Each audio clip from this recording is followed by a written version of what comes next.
Hi everybody. So there seem to be about 5 common threads or things that I have to say to most of my students, and I thought I'd just put them in a video.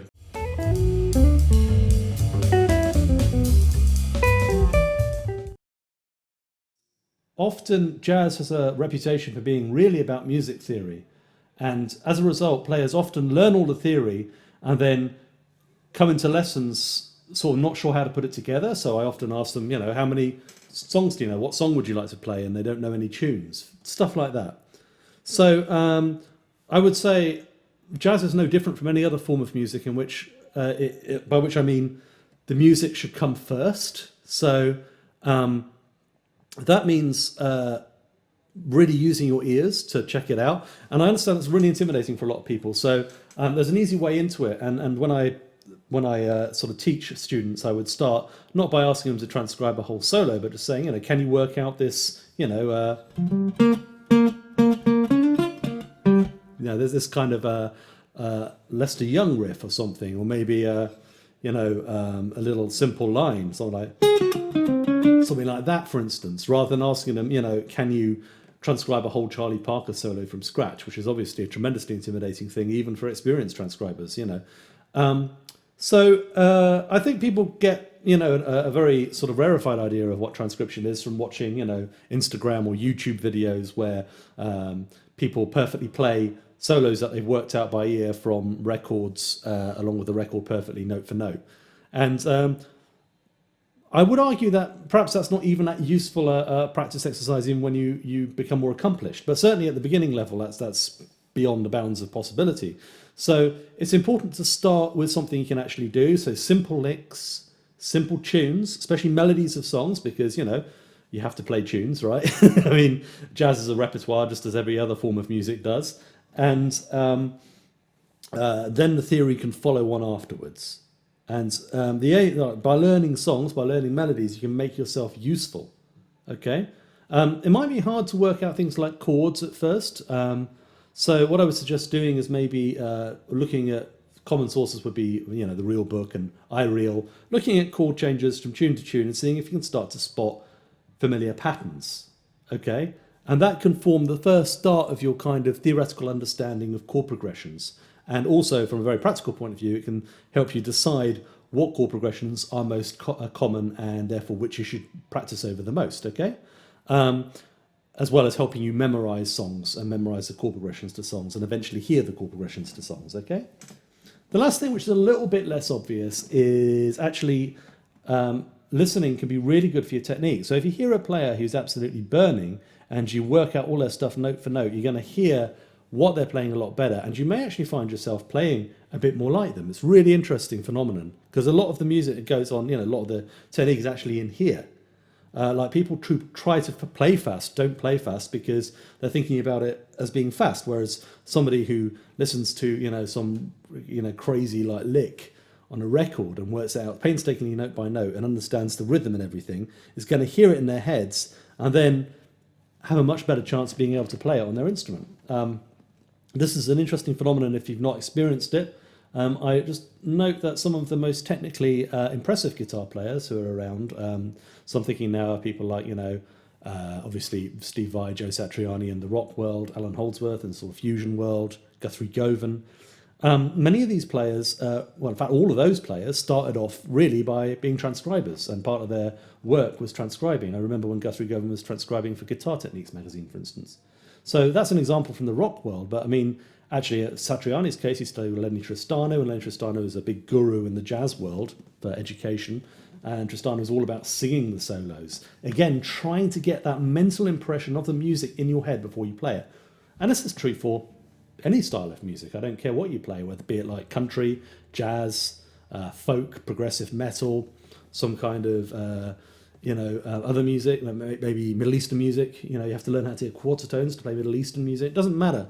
You have to train your ears to hear what the language of the music is. You cannot play from theory. That never works. So the second bit of advice I'd give, and this is something that comes up a lot, is try and join up your scales and arpeggios over changes. So for instance, if we have a 2-5-1 situation, D minor 7th, G 7th, C major 7th, what I often hear is students playing this kind of a thing. Okay, so that's fine when you're just getting it together, when you're learning your basic positions. But one thing you have to try and do immediately is move away from that and start to play arpeggios, first of all, from different notes. So, for instance, I might start on the third on the first one. So playing, I might play. And then also trying to join them up by going in different directions. So I might play something like this.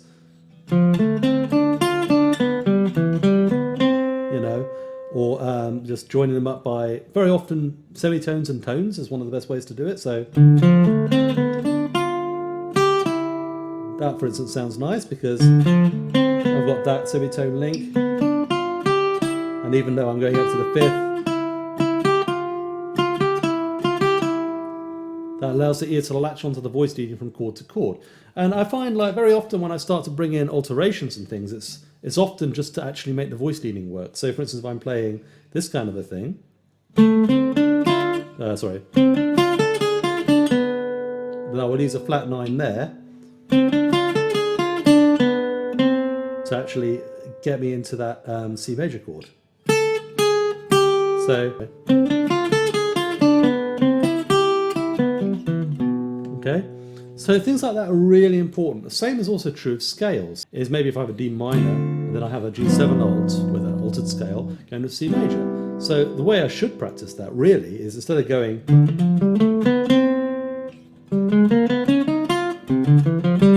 jumping around, is just to actually link everything together again. And if you start to do that with all your scales and arpeggios, it's really going to help you very quickly.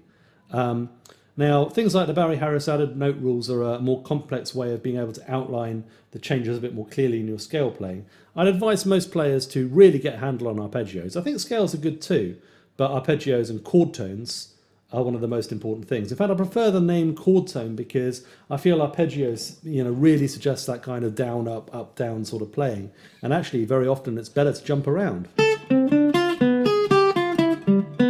That, for instance, those are all arpeggio tones, but I'm playing them non-sequentially.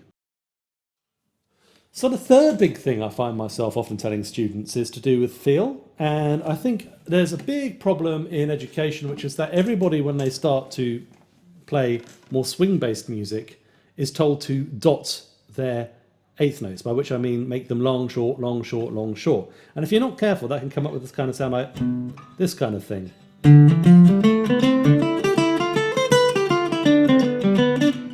Which is really not actual swing. So the big advice I'd always give people who are studying jazz is actually just to smooth everything out and make everything much more legato. So you can hear that I'm not really dotting those notes at all. If I was to play with a dot, it'd be,